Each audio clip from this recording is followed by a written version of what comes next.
اور اب اسے ایک نئی حیثیت سے قبول کرنا ان کے لیے دوہری اذیت کا باعث تھا۔ شرمساری تھی کہ بڑھتی جا رہی تھی، ندامت تھی جس کا کوئی انت نہ تھا۔ وہ دھاڑے مار مار کر رونا چاہتی تھی، مگر ہانیہ کا پریشان چہرہ انہیں اس کی اجازت نہیں دیتا تھا۔ منہ پر ہاتھ پھیر کر پھر کسی مسکراہٹ لبوں پر سجائے اسے دیکھ کر سر ہلایا تھا۔ ہانیہ بھی بے دلی سے مسکرا دی، مگر اس سے کچھ پہلے وہ حیات ولا میان موجود تھا۔ منصور حیات ہمیشہ کی طرح اس کے استقبال کے لیے پورچ میں کھڑے تھے، گرم جوشی سے اس سے بغل گیر ہوتے اس کا حال احوال پوچھ رہے تھے۔ لاؤنج میں بیٹھے انہیں چند پل ہی گزرے تھے، کچن سے ہانیہ بما کولڈ ڈرنک کے برآمد ہوئی۔ اسکائی بلو کلر کے سادہ سے کرتا شلوار، سر پر اچھے سے جمے دوپٹہ میں وہ اس کے سامنے موجود تھی۔ آہستگی سے سلام کرتی اس کی جانب ٹرے بڑھائی تھی۔ سر کے اشارے سے سلام کا جواب دیتا وہ گلاس اٹھا چکا تھا۔ خود وہ ٹرے ٹیبل پر رکھ منصور حیات کے ساتھ بیٹھ گئی تھی۔ کولڈ ڈرنک کا سپ لیتے کنکھیوں سے شاذر نے اس کو دیکھا۔ اسے دیکھ کر کوئی بھی نہیں کہہ سکتا تھا وہ فقط 8 دن کی بیاہتا ہے۔ بنا کسی بھی آرائش و زبائش کے وہ اسے شادی سے پہلے والی ہانیہ ہی لگ رہی تھی۔ ہاتھوں پر مہندی کے میٹھے میٹھے نقوش دیکھ کر پہلے سے جلا جی اور سلگ اٹھا۔ یہ مہندی بھی تو کسی اور کے نام کی تھی، اور اگر میری جگہ ابرار ہوتا تو؟ بس یہی وہ سوچ تھی جس کے آگے وہ بے بس ہو جایا کرتا تھا۔ اس کا سانس لینا دشوار ہو جایا کرتا۔ لاکھ کوشش کے باوجود وہ خود کو اس زہریلی تلخ حقیقت سے آنکھیں چرانے پر مجبور نہیں کر پاتا تھا۔ اب بھی دل گرفتہ سا ہوتا وہ مشکل کولڈ ڈرنک ختم کرتے گلاس سینٹرل ٹیبل پر رکھا۔ اس دوران منصور حیات سے ہلکی پھلکی گفتگو بھی رہی تھی، جبکہ ہانیہ بس ایک بھلی سی مسکان کے ساتھ خاموش بیٹھی انہیں سن رہی تھی۔ تبھی طاہرہ حیات وہاں آئی تھی۔ انہیں دیکھ کر وہ ٹھٹکا اور جم تو وہ بھی اپنی جگہ اسے دیکھ کر رہ گئی تھیں۔ اٹھ کر انہیں سلام کیا تھا، جس کا آہستگی سے جواب دیتے وہ وہاں سے گزر کچن کی جانب گئی تھیں۔ منصور حیات اور ہانیہ نے بھی ان کو دیکھا تھا اور شاید ذرا واپس بیٹھتا دنگ رہ گیا تھا۔ یہ وہ طاہرہ چچی تو نہیں تھیں جنہیں وہ جانتا تھا، جن کی ذات میں ایک غرور اور رونت ہوا کرتی تھی، جن کی آنکھیں اسے دیکھ کر شعلے برسانے لگتی تھیں تو زبان سے نکلے طنز کے تیر اس کا سینہ چھلنی کر دیا کرتے تھے۔ آج وہ نادم سی جھکی آنکھوں اور ہونٹوں کا قفل اسے بے کل کر گیا تھا۔ وقت اور حالات انسان کو کیا سے کیا بنا دیتے ہیں۔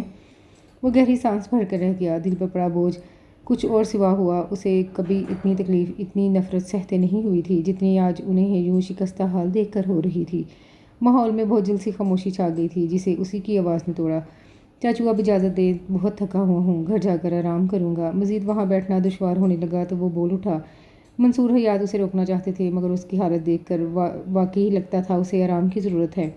ویسے تو میں چاہ رہا تھا کھانا کھا کر ہی تم لوگ جاتے، مگر تم تھکے ہوئے لگ رہے ہو، اس لیے روکوں گا نہیں۔ ہانیہ بیٹا جاؤ اپنی چیزیں لے آؤ، اسے کہتے ساتھ ہانیہ کو بھی مخاطب کیا۔ میں بیگ لے کر آتی ہوں۔ اس کی طرف دیکھ کر بنا مخاطب کیے کہتی وہ اوپر چلی گئی۔ انہیں چھوڑنے باہر منصور حیات کے ساتھ طاہرہ بھی آئی تھی۔ ہانیہ کو گلے لگایا تھا، جبکہ شاذر کو وہ لاکھ کوشش کے باوجود زبان سے اللہ حافظ بھی نہیں کہہ پائی تھی۔ منصور حیات نے دونوں کو خوش دلی سے مل کر رخصت کیا تھا۔ ہانیہ پلیز آپ رہنے دیں، میں خود کر لوں گا۔ اسے اپنی شرٹ پریس کرتے دیکھ وہ الجھن زدہ سا اسے روک گیا۔ لیکن کیوں؟ چہرے پر دوستانہ مسکان لیے وہ بنا ہاتھ روکے ایک نظر اس کے خفا سے چہرے پر ڈالتی مصروف سی بول رہی تھی۔ اس کے انداز شاذر کو چونکا رہے تھے۔ کوئی اتنی جلدی کیسے سمجھوتے کی راہ پر یوں آسانی سے چل سکتا ہے؟ شاید نہیں، یقیناً ان کے پاس اور کوئی چارہ نہیں ہوگا اب۔ اسے دیکھتا وہ بیزار ہوا تھا، کیونکہ میں اپنے کام خود کرنے کا عادی ہوں۔ وہ جھنجھلاہٹ کا شکار ہونے لگا۔ ہانیہ کا ہاتھ رکا تھا۔ سر اٹھا کر دروازے کے فریم میں کھڑے اس شخص کو دیکھا جو اب اپنی اس بے رخی کے ساتھ بھی اپنا اپنا سا لگنے لگا تھا۔ لیکن تب آپ اکیلے تھے، اس لیے سب خود کرتے تھے، مگر اب میں موجود ہوں یہ سب کرنے کے لیے۔ کندھے اچکا کر کہتی وہ پر اعتماد لگ رہی تھی، اپنے لفظوں سے اسے بہت کچھ باور کروانا چاہ رہی تھی جسے اب تک وہ نظریں چرا رہا تھا۔ اب بھی وہ لاجواب ہوا تھا۔ بنا کچھ کہے وہاں سے ہٹ گیا تو ہانیہ ایک گہرا سانس بھر کر رہ گئی۔ وہ پچھلے 10 دن سے اس کے ساتھ رہ رہی تھی، اس سے بات کرنے کی کوشش کرتی تو مختصر سا جواب موصول ہوتا۔ اس کا رویہ بھی لیا دیا سا تھا، اس کی ہر ضرورت کا بنا کہے خیال رکھتا تھا، مگر بھولے سے بھی کسی اپنائیت یا بے تکلفی کا اظہار نہیں کرتا تھا۔ گھر میں ایک ملازمہ کا بندوبست بھی کر دیا تھا۔ وہ خود سے اسے کام کرنے کی کوشش کرتی تھی، اس سے بات بھی جب کبھی کرتی تو پہل خود ہی کرتی تھی، مگر وہ تھا کہ اپنے خول سے باہر آنے کو تیار ہی نہیں تھا، اور وہ اسے یوں جاتا دیکھ کر دل محسوس کر رہ گئی۔ پھر جیسے ہر سوچ ذہن سے جھٹک کر وہ جلدی سے ہاتھ چلاتی، اس کی شرٹس ہینگ کرتی، ان کی وارڈروب میں لٹکایا تھا اور خود کچن کی راہ لی۔ عموماً کھانا ملازمہ ہی بنایا کرتی تھی، مگر آج خلاف معمول شاذر گھر جلدی آ گیا تھا تو وہ خود کچھ خاص بنانا چاہتی تھی، پر اسے کھانے میں کیا پسند ہے یہ بھی تو معلوم نہیں تھا۔ کچھ سوچ کر منصور حیات کو کال ملائی۔ السلام علیکم ابو، کیسے ہیں آپ؟ کال ریسیو ہوتے ہی وہ خوشگوار انداز میں بولی تھی۔ والسلام میرا بچہ، میں الحمدللہ بالکل ٹھیک ہوں، تم کیسی ہو؟ اس کی آواز میں موجود کھنک انہیں سرشار کر گئی۔ میں بھی ٹھیک ہوں ابو، آپ سے ایک کام تھا۔ دراصل میں آج شاذر کی پسند کی کوئی ڈش بنا کر انہیں سرپرائز دینے کا سوچ رہی تھی، پر مجھے تو ان کی پسند کا پتہ ہی نہیں، اور اگر ان سے پوچھوں گی تو سرپرائز نہیں رہے گا۔ بیچارگی سے کہتی اس نے بات اس انداز میں کی کہ بھولے سے بھی منصور حیات کو ان کے بیچ کے تناؤ کی بھنک تک نہ پڑی، بلکہ وہ تو بیٹی کو اپنی گھر گرہستی میں خوش دیکھ کر پرسکون ہو گئے تھے۔ اس کی بات پر ہلکا سا تبسم اس کے لبوں پر بکھرا۔ تو بیٹا جی، اس میں پریشانی کی کیا بات ہے؟ میں بتاتا ہوں نا صاحبزادے کو کھانے میں کیا پسند ہے۔ انہیں شک بھی نہیں ہوا تھا اور اس کا کام بھی ہو گیا۔ ہانیہ نے سکھ کا سانس لیا اور یوں یہ مسئلہ بھی حل ہوا۔ کچھ دیر ان سے بات کرتی وہ کچن میں آئی ملازمہ کو ہدایات جاری کرتی۔ وہ چابک دستی سے کام کر رہی تھی۔ ٹیبل سے جا کر ایک نظر سب دیکھ کر مطمئن سی وہ وہاں سے اسٹڈی روم کی طرف آئی۔ دروازہ ہلکے سے ناک کر کے ذرا سا سر اندر کیا۔ وہ آواز پر اسی جانب متوجہ تھا۔ کھانا لگا دیا ہے، آ جائیں، کہہ کر بنا اس کے جواب کا انتظار کیے وہ الٹے قدموں واپس ہو لی تھی۔ ٹھیک 5 منٹ بعد وہ ڈائننگ ٹیبل پر موجود تھا۔ کھانا نکالنے کو ہاتھ بڑھاتے دیکھ وہ خود اسے سرو کرنے لگی۔ وہ ہونٹ بھینچ کر ہاتھ پیچھے کھینچ گیا۔ پالک گوشت اور فروٹ ٹرائول دیکھ کر اسے حیرت ہوئی اور اس کے چہرے کے تاثرات نے ہانیہ کو مزہ دیا تھا، جیسے ساری محنت وصول ہو گئی ہو۔ آج میں نے خود کھانا بنایا ہے، اس نے مسکرا کر جیسے خاص طور پر بتایا تھا۔ شاذر نے آنکھیں اٹھا کر اسے دیکھا اور اگلے ہی لمحے وہ بے تاثر چہرے کے ساتھ کھانے میں مشغول ہو گیا۔ ہانیہ ہاتھ روکے اسے دیکھ رہی تھی۔ دل کے کسی کونے میں یہ خواہش انگڑائی لے رہی تھی شاید اب وہ تعریف کرے گا، مگر اسے سر جھکائے کھاتے دیکھ اس کا دل بجھا تھا۔ شاذر نے ذرا کہ ذرا اس کی جانب دیکھا تھا۔ وہ ابھی تک ایسے ہی بیٹھی تھی۔ آپ بھی شروع کیجیے ہانیہ، نرم سی آواز میں اسے کہتا وہ واپس اپنی پلیٹ پر جھک گیا۔ اس کے لہجے میں اس کے لیے خیال تھا، مگر اپنائیت کا احساس ندارت۔ ہانیہ بے دلی سے اپنی پلیٹ میں سالن نکالنے لگی تھی۔ کھانا کھا کر بنا کچھ کہے وہ وہاں سے چلا گیا۔ اسے یوں جاتا دیکھ اسے دکھ ہوا تھا، پر اگلے ہی لمحے اس نے خود کو تسلی دی۔ فی الحال اس کے لیے یہی کافی تھا کہ اس کے ہاتھ کا بنا کھانا اس نے اس قدر رغبت سے کھایا تھا۔ کوئی بات نہیں جناب، دیکھتے ہیں آپ کی بے روحی کی یہ دیوار کب تک ہمارے درمیان حائل رہتی ہے۔ اتنی آسانی سے ہار ماننے والی تو میں بھی نہیں۔ مسکراتے ہوئے اب وہ دل جمی سے کھانے میں مصروف ہو گئی تھی۔ صبح آفس کی تیاری کرتے وقت وہ وہاں موجود رہتی تھی۔ اس کی لاکھ نانا کے باوجود وہ اس کی تیاری میں مدد کرواتی تھی اور وہ صرف اسے روکتا رہ جاتا۔ اس وقت بھی یہی ہو رہا تھا جب اچانک ہی وہ اپنا ٹیمپر لوز کر گیا۔ Stop it Haniya, it's enough now. اسے اپنے شوز اٹھاتا دیکھ کر اس کے ضبط کا پیمانہ چھلک اٹھا تھا۔ ہانیہ اس تہار پر جہاں کی تہاں کھڑی رہ گئی۔ آپ کو ایک بار کی کہی بات سمجھ میں کیوں نہیں آتی؟ منع کر رہا ہوں نا میں آپ کو سب کرنے سے۔ اب کی بار میں آپ کو آخری بار سمجھا رہا ہوں، میرا کوئی بھی کام کرنے کی آپ کو ضرورت نہیں ہے۔ سد اور سپاٹ سی آواز میں وہ بولتا، اس کے ہاتھ سے جھپٹنے کے انداز میں اپنے شوز لیے تھے۔ ہانیہ بے یقین نظروں سے اس کا یہ جارحانہ انداز ملاحظہ کر رہی تھی، جو اس کے لیے بالکل ناآشنا تھا۔ اس کی سہمی ہوئی آنکھوں میں نمی کی تہ اتری تھی، جس سے نظریں چراتے وہ صورت سے ننگے پاؤں ہی جوتے ہاتھ میں اٹھائے باہر نکل گیا۔ اس کے جانے کے بعد اس کا سکتہ ٹوٹا تھا، جس کے ساتھ آنکھوں سے ایک موتی ٹوٹ کر گال پر لڑکتا چلا گیا۔ وہ بیڈ پر بیٹھتی چلی گئی، آنکھوں سے آنسو متواتر بہہ رہے تھے۔ وہ کمزور نہیں تھی، مگر اس شخص کی بے رخی اسے آہستہ آہستہ توڑ رہی تھی۔ اپنے لرزتے خالی ہاتھوں کو دیکھ کر وہ بے آواز ہو رہی تھی۔ وہ صبح اسے ڈانٹ تو آیا تھا، مگر اس کے بعد سارا دن اس کے اپنے ذہن اور دل پر کثافت تاری رہی۔ تصور کے پردے پر بار بار دو سہمے ہوئے بے یقین سے خوبصورت نین جھلملا رہے تھے۔ وہ اس کی بے سکونی کا باعث بن رہے تھے۔ پورا دن اس کا دھیان اس کی طرف لگا رہا۔ رات کو گھر تھوڑا لیٹ واپس آیا۔ پہلی بار اسے وہ اپنا انتظار کرتی کہیں دکھائی نہیں دی۔ اسے حیرت ہوئی تھی۔ وہ بھلے اس بات کا اقرار نہیں کرتا تھا، مگر سچ یہ ہے کہ وہ اس کے وجود کا عادی ہوتا جا رہا تھا۔ پہلی بار ایسا ہوا تھا کہ ملازمہ نے اس سے آنے پر کھانے کا پوچھا تھا۔ یہ ذمہ داری بھی ہانیہ نے اپنی سر لے لی تھی۔ ملازمہ کو کھانا لگانے کا کہہ کر وہ سیڑھیوں کی جانب بڑھ رہا تھا جب اس کی آواز میں اس کے قدموں کو جکڑ لیا۔ صاحب جی، بی بی جی کے لیے بھی کھانا لگاؤں؟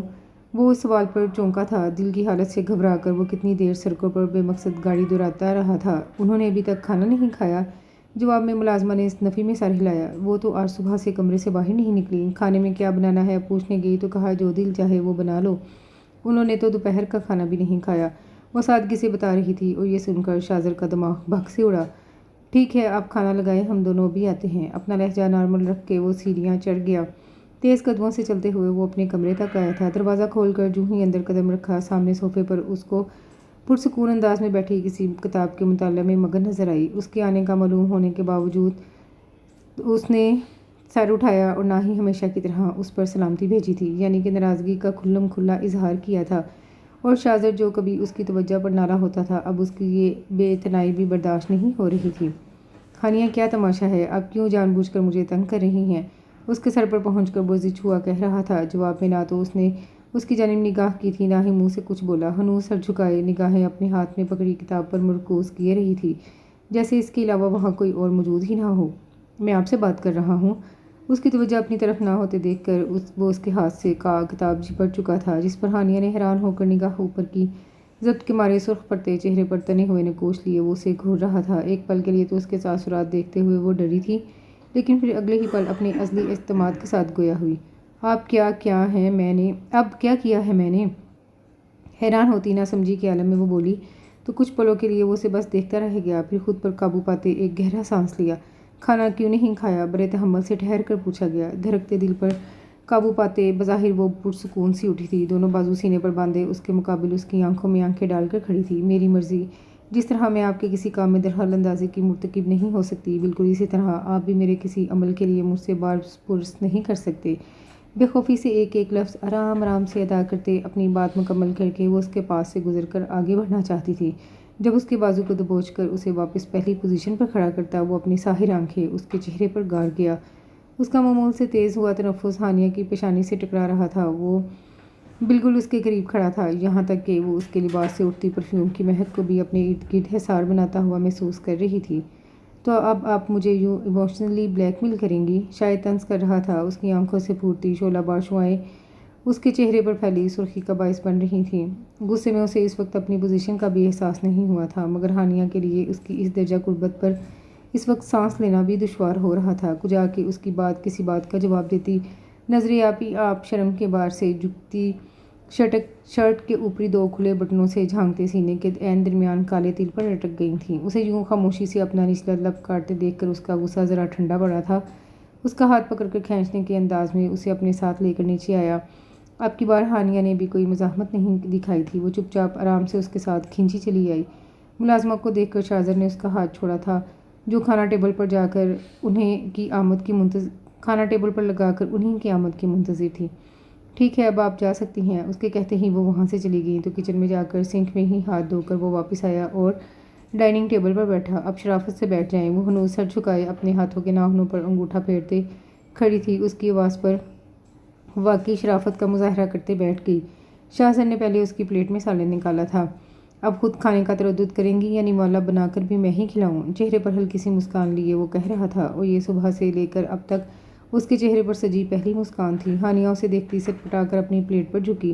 پچھلے 15 منٹ میں وہ جس جرأت کا مظاہرہ کر چکا تھا، کچھ بعید بھی نہیں تھا کہ اپنے کہے پر عمل کر جاتا۔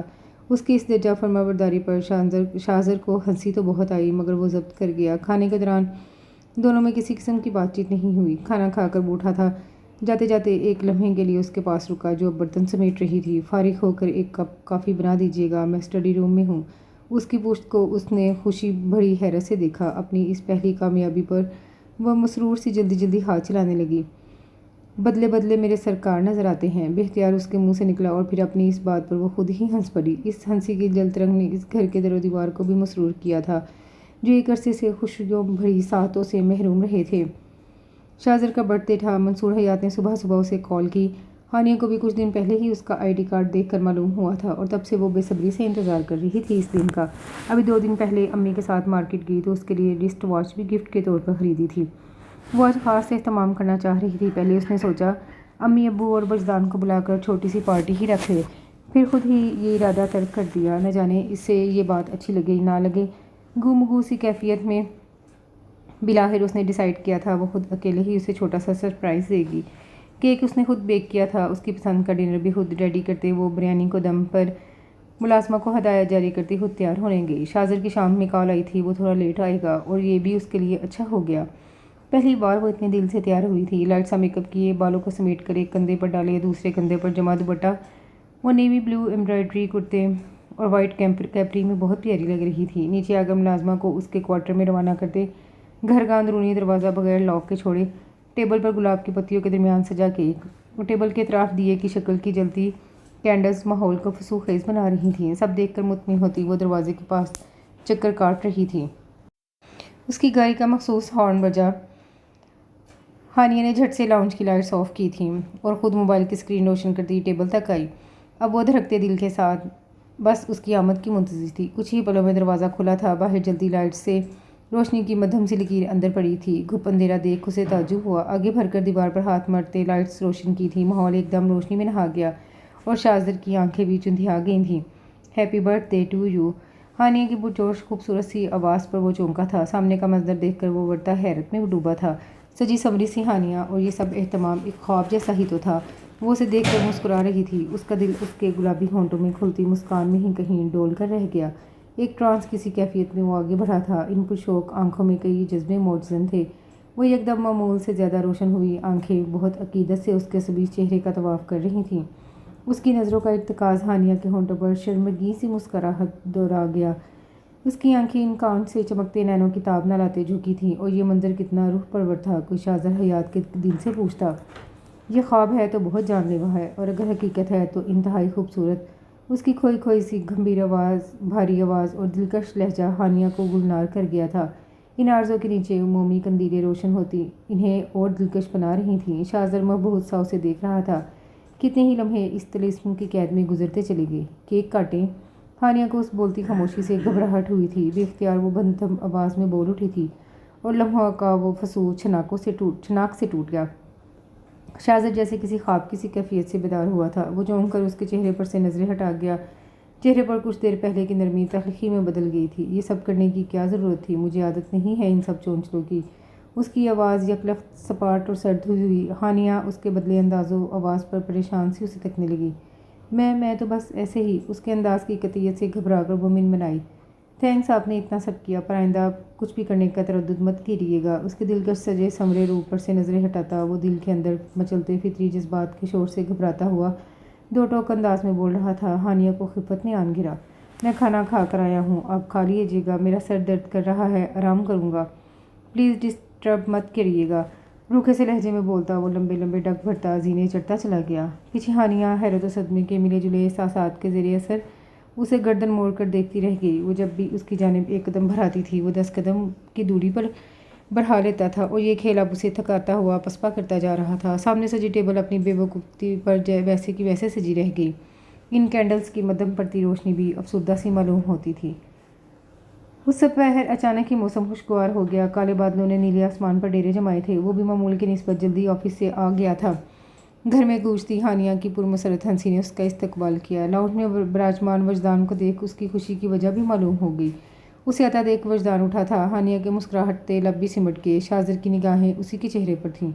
انسانی فطرت ہے، جب دل پر بدگمانی کی تہ جمی ہو تو سامنے والے کی عام سی باتوں کو بھی خاص رنگ دے دیا جاتا ہے۔ السلام علیکم شاہزر بھائی، کچھ جھجک کر اس وجدان خجل سا مسکراتا ہوا بولا تھا۔ اسے نہیں یاد پڑتا تھا اپنی پوری زندگی میں کبھی اس سے بنا کام کے دوستانہ انداز میں نارمل کزنز کی طرح بات کی ہو۔ اب ایک دم سے اتنی عزت دینا عجیب بھی لگ رہا تھا، اور اس کی حالت آکورڈ بھی ہو رہی تھی۔ وعلیکم السلام، کیسے ہو؟ اور آج ادھر کا راستہ کیسے بھول گئے ہو؟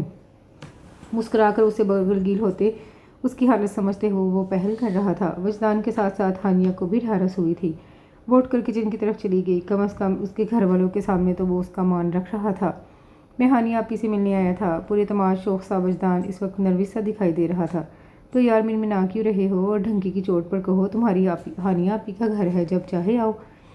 اس کے کندھے پر ہاتھ رکھتے وہ دوستانہ لہجہ اپنائے ہوئے تھا۔ اس کے لیے پانی لاتی ہانیہ کے لیے اس کا یہ بے تکلفانہ انداز بڑا خوش آئند تھا۔ بیٹھو۔ ہانیہ کے ہاتھ سے پانی لیتے وہ اسے بھی بیٹھنے کا اشارہ کر رہا تھا۔ گلاس واپس اس کی پکڑاتے وہ اٹھا تھا۔ میں چینج کر کے آتا ہوں۔ مسکرا کر وجدان کو دیکھتا وہ اوپر کی جانب جاتی سیڑھیوں کی جانب بڑھ گیا۔ وہ دونوں واپس نشست سنبھال چکے تھے۔ اوف، میں ویسے ہی شاہزر بھائی سے اتنا کترا رہا تھا، اتنے نائس سے ہیں وہ تو۔ وجدان اس کے جانے کے بعد گہرا سانس لیتا مسکرا کر بولا، میں نے کہا بھی تھا تم سے، تم نے ویسے ہی انہیں ہوا بنایا ہوا تھا۔ سر جھٹک کر ہانیہ نے اس کا مذاق اڑایا تھا۔ ہاں تو میری کون سی اتنی واقفیت ہے ان سے، کبھی مسکراتے تک تو دیکھا نہیں ہے، مجھے لگا روٹ سے ہوں گے۔ اب وہ کھلے دل سے تبصرہ کر رہا تھا۔ کچھ دیر میں شاہزر بھی کپڑے چینج کرتا واپس آ گیا۔ وہ دونوں موسم سے لطف اندوز ہونے باہر لاؤن میں چلے گئے۔ ہانیہ نے موسم کی مناسبت سے پہلے سے تیار کیا پکوڑوں کا سامان فریج سے نکالا۔ پکوڑے فرائی کرتے ساتھ وہ چائے کا پانی چڑھا چکی تھی۔ کچھ دیر بعد لاؤن میں انہی تینوں نے چائے کے ساتھ پکوڑے انجوائے کیے۔ اس بیچ وجدان کی ہچکچاہٹ بھی دور ہو گئی اور اب وہ اپنے موڈ میں آ گیا تھا۔ ہانیہ آپی، آپ کی شادی کے بعد میری تو موجیں ہو گئی ہیں، میری ایک دم سے ویلیو بڑھ گئی ہے۔ وہ گھر جہاں ہانیہ ہانیہ کی آوازیں گونجا کرتی تھیں اب وہاں وجدان کے نام کی صدائیں سنائی دیتی ہیں۔ قسم سے بڑا مزہ آتا ہے، میرے بس میں ہوتا نا تو تمہاری شادی بچپن میں ہی کرا دیتا۔ وجدان چائے کا سپ لیتا ساتھ پھلجڑی بھی چھوڑ رہا تھا۔ ہانیہ اس کی لافزنی پر شاذر کے سامنے خفت کا شکار ہوتی اسے گھور گئی، جو اس کی باتوں سے لطف اٹھاتا چائے کی چسکیاں لیتا مسکرا رہا تھا۔ تم تو ہو ہی جل ککڑے، امی ابو مجھ سے زیادہ پیار کرتے ہیں اس لیے تمہیں تکلیف ہوتی ہے، اپنی خجالت مٹانے کو وہ دو بدو بولی تھی۔ شاذر حیرت و خوشی سے ان کی آپسی نوک جھوک سن رہا تھا، یہ سب اس کے لیے نیا تھا اور ہانیہ کا یہ ڈنکے کی چوٹ پر جواب دینے والا انداز دلچسپ۔ پتہ ہے آپی، سب کہتے ہیں میں تم پر گیا ہوں۔ اس نے بھی فوری حساب چکتا کیا تھا، مزید کوئی جواب دینے کے بجائے ہانیہ نے اسے گھورنے پر اکتفا کرتے چائے کے کپ ٹرے میں رکھے اور اندر کی جانب بڑھ گئی۔ جب وہ واپس آئی تو وہ دونوں پورچ میں کھڑے تھے، موسلا دھار بارش چھم چھم زمین کو سیراب کرتی جا رہی تھی۔ وہ چہرے پر خوشی کے رنگ لیے مبہوت سی باہر دیکھ رہی تھی، برستی بارشوں کی تو وہ دیوانی تھی۔ وجدان کے پاس آ کر وہ کھڑی ہوئی تو اس نے شرارت سے اس کو ٹھوکا مارا۔ ہانیہ نے اس کو دیکھا تھا، وہ آنکھوں میں اسے کوئی اشارہ کر رہا تھا۔ ہانیہ خفیف سا مسکراتی نفی میں گردن ہلا گئی۔ شاذر نے کنکھیوں سے یہ سب دیکھ کر بھی بے خبری کا تاثر برقرار رکھا۔ پتہ ہے شاذر بھائی، ہانیہ آپی بارش کی دیوانی ہے، جب کبھی بھی گرمیوں کی بارش برستی ہے تو گھر میں ایسا کوئی نہیں بچتا جسے کھینچ کر یہ لان میں نہ لے کر جائیں، حتیٰ کہ امی بھی نہیں بچ پاتی۔ وجدان مسکراتے ہوئے شریر لہجے میں اسے بتا رہا تھا اور ہانیہ دل ہی دل میں اسے کوس کر رہ گئی۔ گھامر کہیں کا آج ہی سارے راز کھول کر جائے گا۔ اس نے ترچھی نگاہ سے شاذر کا چہرہ دیکھا تھا جو مسکرا تو رہا تھا مگر اسے ہمیشہ کی طرح بے تاثر لگا۔ ابھی کچھ دن پہلے ہی وہ آفس سے آتے بارش میں بھیگ گیا تھا اور کس قدر خوف زدہ سا گھر واپس آتے ہی کپڑے چینج کرتے کس حد تک جھنجھلاہٹ کا شکار ہوا تھا۔ وہ سب بچپنے کی باتیں تھی وجدان، تم بھی کیا لے کر بیٹھ گئی ہو، کہہ کر اس نے موضوع بدلنا چاہا۔ واہ آپی، یعنی کہ 2 ماہ پہلے تک تمہارا بچپن کا پیریڈ چل رہا تھا اور شادی کے بعد ایک دم تم بڑی ہو گئی ہو۔ شرارت سے بولتے وہ اس پر ہنسا تھا۔ شاذر بس ان دونوں کو دیکھ رہا تھا۔ شادی کے بعد انسان بدل جاتا ہے، پہلے والا نہیں رہتا۔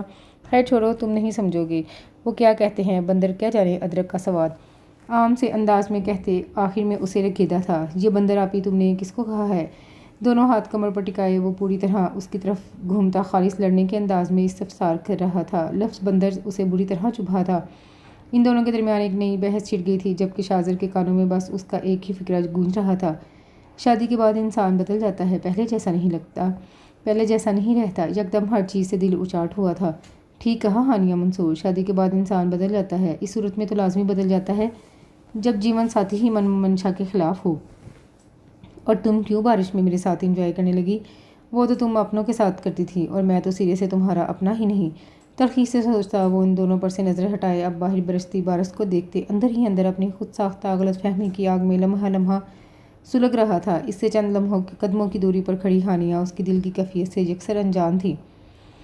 ہانیہ اسے پکارتا ہوا وہ کمرے میں داخل ہوا جو بیڈ پر بیٹھی کپڑے تہہ کرنے میں مصروف تھی۔ پکار کر سر اٹھا کر اسے دیکھا جو اب اجلت میں وارڈروب کے اوپر سے چھوٹا سفری بیگ اتار رہا تھا۔ کل میں کسی کام سے 2 دن کے لیے بہاولپور جا رہا ہوں، آپ صبح تیار رہیے گا، آپ کو چاچو کی طرف ڈراپ کرتا جاؤں گا۔ اسے مطلع کرتے وہ بیگ اسی کے پاس بیڈ پر رکھے خود وارڈروب کھولے کپڑے نکال رہا تھا۔ ہانیہ نے اس کی پشت کو دیکھا، کچھ کہنے کے لیے لب کھولے پھر ارادہ ترک کر دیا۔ پچھلے کچھ دنوں سے وہ پریشان لگ رہا تھا۔ اس نے 1-2 بار پوچھا بھی مگر وہ ٹال گیا۔ اس نے بھی چپ سادھ لی۔ طے شدہ کپڑے اٹھا کر وارڈروب میں رکھے تھے تب تک وہ بیگ تیار کر چکا تھا۔ موبائل کی بیپ بجی تھی، وہ کال ریسیو کرتا باہر نکل گیا۔ ہانیہ نے واش روم جا کر وضو کیا، وہ نماز کی نیت باندھے کھڑی تھی جب وہ لوٹا چینج کرتا اپنی جانب آ کر لیٹ گیا۔ دعا مانگ کر وہ اٹھی، جائے نماز سمیٹ کر گردن کے آگے سے دوپٹہ ڈھیلا کیا، بستر پر وہ سیدھا لیٹا ہوا تھا، اس کا ساکت وجود بنا کسی جنبش کے پڑا تھا۔ آہستگی سے اس تک آ کر اس کے وجود پر پھونک ماری۔ محبت بھی عجب جذبہ ہے، سامنے والے کی بے نیازی کبھی کبھار اسے اور بڑھاتی چلی جاتی ہے۔ ہانیہ کے ساتھ بھی کچھ ایسا ہی ہوا تھا۔ اس کے دل کے کورے کاغذ پر شاذر حیات کا نام جلی حروف سے لکھا گیا تھا جسے اب اس کی بے اتنائی بھی مٹا نہیں پا رہی تھی۔ وہ مریض محبت بنتی جا رہی تھی اور مرض تھا جو ہر روز بڑھتا جا رہا تھا، مگر یہ بھی سچ تھا ہانیہ شاذر حیات کو میٹھا سردرد لیے یہ مرض جی جان سے پیارا تھا۔ لائٹس بند کرتے دوسری جانب آ کر وہ لیٹی۔ کمرے میں سائڈ لمپ کی دھیمی پیلی سی روشنی پھیلی تھی۔ ہانیہ نے اس کے چہرے کا نیم رخ اس کی طرف کروٹ لیتے بہت غور سے دیکھا۔ وہ سوتے بھی بے چین لگا تھا، کوئی تو پریشانی تھی مگر کیا؟ وہ سمجھنے سے قاصر تھی۔ وہ سو گیا تھا اسی یقین کے ساتھ اس نے ہاتھ بڑھا کر بے اختیار اس کے ماتھے پر بکھرے بالوں کو سمیٹا، پھر ہاتھ اس کے بالوں میں ٹھہر گیا، اس کی نرم انگلیاں اب آہستہ آہستہ اس کے بالوں میں چل رہی تھیں۔ مجھے نہیں پتا آپ کو کیا بات پریشان کر رہی ہے شاذر، مگر مجھے آپ کو یوں دیکھ کر اچھا بالکل نہیں لگ رہا۔ بہت سنا تھا نکاح کے بولوں میں بڑی طاقت ہوتی ہے، پر اب جب خود کو دیکھتی ہوں تو اس بات پر یقین سا ہونے لگتا ہے۔ مگر ایسا کیوں ہوتا ہے؟ یہ جذبہ صرف ایک ہی انسان کو اپنے لپیٹ میں لیتا ہے کہ ایسا نہیں ہو سکتا دونوں پر ایک سا اثر انداز ہو؟ کاش میرے اور آپ کے معاملے میں ایسا کچھ ہو جائے۔ آپ اچھا نہیں کر رہے میرے ساتھ، خود تو بنا پوچھے پورے کے پورے دل پر قابض ہو بیٹھے ہیں، اور میں جو آپ کے دل پر آس کا دیا جلائے درواہ ہونے کے انتظار میں بیٹھی ہوں، وہاں نہ جانے ایسا کون سا سنگ آلود قفل ڈال رکھا ہے جو میری لاکھ کوشش پر بھی کھلنے میں نہیں آ رہا۔ اتنے سنگ دل تو مت بنے اب۔ ابو تو کہتے ہیں آپ کا دل انتہا کا نرم ہے، پھر میرے لیے کیوں سیسا پلائی دیوار بن بیٹھے ہیں؟ وہ دل کی زبان سے اس سے گلہ کر رہی تھی، محبت بڑا شکوہ جو فی الحال زبان سے کرنے کا حق وہ اسے دے نہیں رہا تھا۔ اس کا ہاتھ ابھی بھی اس کے بالوں میں سرک رہا تھا، وہ جو کچی سی نیند میں اس کی انگلیوں کا مسحور کن روح افزا لمس پا کر جاگ گیا تھا، مگر اب اپنے سونے کا تاثر قائم رکھے پڑا رہا، یکدم ہلکا پھلکا سا ہو گیا۔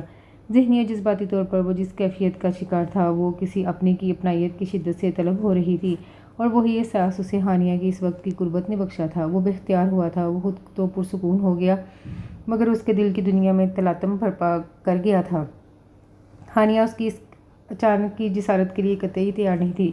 وہ دم سادے اس کی باہوں کے حصار میں پڑی رہی، سانسیں گھٹنے لگی تھیں۔ کچھ پل یوں ہی گزرے تھے مگر پھر اسے سوتا جان کر اس نے ہتھیلی سے ماتھے پر چمکتے شبنم کے قطرے صاف کیے۔ خود کو کمپوز کرتے وہ سونے کی کوشش کرنے لگی، مگر نیند کی دیوی آج مہربان ہونے کو ہی نہیں آ رہی تھی، مگر ساتھ لیٹے وجود کی نیند بڑی گہری اور پرسکون تھی۔ نہ جانے رات کے کس پل اس کی آنکھ لگی تھی۔ آج اس کی زندگی کا سب سے بڑا دن تھا۔ وہ ایک چھوٹا سا دارالامان تھا جس کے ہیڈ آفس میں وہ اس وقت بیٹھا تھا۔ وہاں سے ایک خاتون کی میت میں وہ نکلا اور مطلوبہ کمرے کی جانب بڑھتے اس کا رنگ ہر گزرتے پل کے ساتھ زرد پڑ رہا تھا۔ اس وقت وہ انتہا کا بے چین اور مضطرب لگ رہا تھا۔ دل کی غیر ہوتی حالت پر قابو پاتے ہوئے ایک کمرے میں داخل ہوا جہاں ایک خاتون دروازے کی جانب پشت کیے بستر جھاڑنے میں مصروف تھی۔ مہر اپنے نام کی پکار پر وہ پلٹی اور شاذر کو اپنے قدم بے جان ہوتے محسوس ہوئے۔ اس کی آنکھیں پانیوں سے بھری تھیں، ضبط کی آخری حدوں کو چھوتا وہ ہونٹ بھینچے کھڑا تھا۔ وقت کی دھول نے ان کی شبیہ کو دھندلا دیا تھا مگر پھر بھی وہ انہیں پہچان چکا۔ تم سے کوئی ملنے آیا ہے، وارڈن نے اطلاع دی تھی، اور پیچھے کھڑے وجود کو دیکھ کر آنکھیں تو ان کی بھی ساکت ہوئی تھیں۔ تیمور حیات سے حد درجہ مشابہت پر اسے راہ چلتا بھی پہچان لیتا تھا۔ یہ تو پھر اس کی سگی ماں تھی۔ اس کی آنکھیں چھلکی تھیں۔ شاذر! مہر حیات کے لب پھڑپڑائے تھے اور وہ بھاگ کر ان کی آغوش میں آ سمایا۔ وارڈن موقع کی نزاکت جان کر چپکے سے باہر نکل گئی۔ وہ رو رہا تھا اور آنکھیں تو مہر حیات کی بھی متواتر بہہ رہی تھیں۔ وہ ان کے کندھے میں منہ چھپائے ان کے گرد مضبوط حصار بنائے ہوئے تھے، جیسے ذرا سا ڈھیلا چھوڑنے اور پر ان کے پھر سے کھو جانے کا خدشہ ہو، اور وہ اس کے لمبے چوڑے وجود کو اپنی نحیف بازوؤں میں سمونے کی ناکام کوشش کر رہی تھی۔ مہر حیات کی ٹانگیں بے جان سی ہوتی معلوم ہو رہی تھیں، وہ لڑکھڑائی تھی۔ شاذر نے ان سے الگ ہو کر انہیں بستر پر بٹھایا، خود ان کے قدموں میں بیٹھتا چلا گیا۔ مہر حیات یکٹک اسے دیکھ رہی تھی، آنکھوں میں آئی آنسوں کی دھند بار بار آنکھیں رگڑ کر صاف کرتی وہ اسے یوں دیکھ رہی تھی جیسے کوئی برسوں کا پیاسا حسرت سے پانی کو دیکھتا ہے۔ زبان کچھ بھی کہنے سے قاصر تھی، وہ بھی دوزانوں بیٹھا نظریں جھکائے اپنے آنسو پی رہا تھا جیسے، اور پھر اس خاموش کمرے میں اس کی نم رندی ہوئی آواز گونجی تھی، کیوں کیا آپ نے میرے ساتھ ایسا؟ آپ کو ایک بار بھی اس 7 سالہ بچے کا خیال نہیں آیا؟ ایک بار بھی نہیں سوچا کہ وہ آپ کے بغیر کیسے جیے گا؟ کتنا رویا، کتنا تڑپا ہوگا وہ، جس کے سر سے باپ کا سایہ تو قدرت نے لے لیا مگر ماں کی چھایا آپ نے خود چھین لی۔ وہ گال پر بہتے آنسوؤں کے ساتھ شکوہ کر رہا تھا جو اتنے سالوں میں اس کی زبان پر کبھی نہیں آیا۔ اس کے ہر لفظ پر ان کے اشکوں کی روانی میں اضافہ ہوا تھا۔ منہ پر ہاتھ رکھ کر اپنی سسکیوں کو روکے وہ اسے دیکھ رہی تھی، وہ جو گے برسوں میں دل میں نہ جانے کتنی بار ذہن کے پردے پر اس کے خاکے بناتی تھی، پہرو سوچتی تھی وہ اب کیسا دکھتا ہوگا۔ آج جب تصور سے حقیقت کا روپ دھار کر سامنے بیٹھا تھا تو ان کی سوچ سے بھر کر پیارا اور وجیح لگا تھا۔ کانپتے ہاتھوں سے اس کے خفا سا چہرہ ہاتھوں کے پیالے میں لے کر اس کی پیشانی پر اپنی ممتا بھرا لمس چھوڑا، اس کے چہرے کے ایک ایک نقش کو چومتے اسے اپنے سینے سے لگائے وہ نم آنکھوں سے مسکرائی تھی۔ مجھے معاف کر دو میری جان، میں بے بس تھی۔ تمہیں چھوڑنا میرے لیے اپنی روح کو خود اپنے وجود سے الگ کرنے کے مترادف تھا۔ تمہاری بھلائی کے لیے میں یہ زہر بھی پی گئی بیٹا، مگر میرا اللہ گواہ ہے تمہارے لیے میں پل پل تڑپی ہوں۔ ان کی آواز شدت جذبات سے کانپ رہی تھی، وہ اب بھی یقین و بے یقینی کی دو انتہاؤں کے درمیان کہیں جھول رہی تھیں۔ آپ کا ایک بار بھی دل نہیں چاہا مجھ سے ملنے کا، مجھے دیکھنے کا؟ کسی روٹھے ہوئے بچے کی طرح وہ ان کو دیکھتا ہوا ناراض سا پوچھ رہا تھا۔ میں چاہ کر بھی ایسا نہیں کر سکتی تھی، بد نصیبی میرے ساتھ ساتھ تمہارا دامن بھی تھام لیتی جو مجھے کسی صورت منظور نہیں تھا، اور پھر دل کو تسلی بھی تو تھی چاہے کچھ بھی ہو جائے منصور بھائی تم پر آنچ نہیں آنے دیں گے۔ اس کا چہرہ صاف کرتے اس کا گال سے ہلایا۔ وہ ان کے دونوں گھٹنوں پر ہاتھ رکھے بیٹھا تھا، ان کے قریب وہ اسے چھو کر محسوس کر رہی تھی۔ اتنے سالوں بعد بھی ان کے لیے کسی معجزے سے کم تو نہیں تھا، جو ایسی کوئی آس بھی اپنے دل میں نہ رکھے ہوئے تھی۔ مگر اب تو چلیں گی نا آپ میرے ساتھ، میں آپ کو لینے آیا ہوں۔ ان کا اپنے گال پر رکھا ہاتھ اپنے ہاتھوں میں لیے وہ عقیدت سے چومتا وہ ذرا سا مسکرایا تھا۔ وہ بنا بولے اسے دیکھیں گی، جو ذرا رک کر پھر سے گویا ہوا، جب آپ گئی تھی تب میں چھوٹا تھا، کمزور تھا، آپ کو روک نہیں پایا، مگر اب آپ کا بیٹا بڑا ہو گیا ہے ماما، وہ آپ کے لیے ڈھال بن جائے گا، میں ہر ایک سے ٹکرا جاؤں گا، بس آپ میرے ساتھ چلیں۔ ایک بار ان کا نم چہرہ صاف کرتا وہ انہیں مسکرانے پر مجبور کر گیا۔ وہ بنا بنایا تیمور حیات تھا، صرف شکل و شباہت میں ہی نہیں، عزم اور حوصلے میں بھی باپ کا پرتو تھا۔ ان کا دل برسا گیا۔ تمہیں دیکھ لیا، میرے لیے بس اتنا ہی کافی ہے شاہزر، تمہارے ساتھ جا کر میں تمہارے لیے کوئی نئی مصیبت کھڑی نہیں کرنا چاہتی بیٹا، میں ایک بار پھر سے دھتکار دی جاؤں گی، کہتے ہوئے ان کی آواز میں کہیں سلگتے غم گریہ زار تھے۔ مجھے کسی کی پرواہ نہیں ہے ماما، نہ ہی آپ کو ہونی چاہیے، اتنی سزا بنا جرم کے کاٹ کر بھی دل نہیں بڑھا آپ کا، پلیز مزید خود کو تکلیف نہ دیں اور نہ مجھے اذیت کا شکار کریں، میرے لیے بس آپ اہم ہیں، کسی کو زیادہ مسئلہ ہوا تو میں آپ کو لے کر کسی اور ملک چلا جاؤں گا، مگر آپ کو لیے بغیر یہاں سے نہیں ہلوں گا، وہ اٹل انداز میں کہتا ضد پر اتر آیا۔ مہر نے دیکھا تھا ان آنکھوں میں بیک وقت کچھ پانے کی خوشی کے ساتھ کھو جانے کا خدشہ بھی ہلکولے لے رہا تھا۔ بہت آج سے وہ ان کے جواب کا منتظر تھا۔ انہوں نے اس بات میں سر ہلا دیا، وہ خوشی کے مارے پرجوش سا ان سے لپٹ گیا تھا۔ پھر وہاں بہت سی نم آنکھوں نے یہ منظر دیکھا تھا۔ وہ اپنی ماں کو لے کر خوشی سے دمکتے چہرے کے ساتھ وہاں سے نکلا تھا۔ وہ ایسی جگہ تھی جہاں بہت سے بیٹے اپنی بوڑھی لاچار ماں کو بوجھ سمجھ کر اب چھوڑ جایا کرتے تھے۔ ایسے میں کوئی بہت چاہ سے اپنی جنت وہاں سے لے کر جاتا، بہت سے دلوں کو ایک میٹھی سی خوشی سے ہمکنار کر رہا تھا۔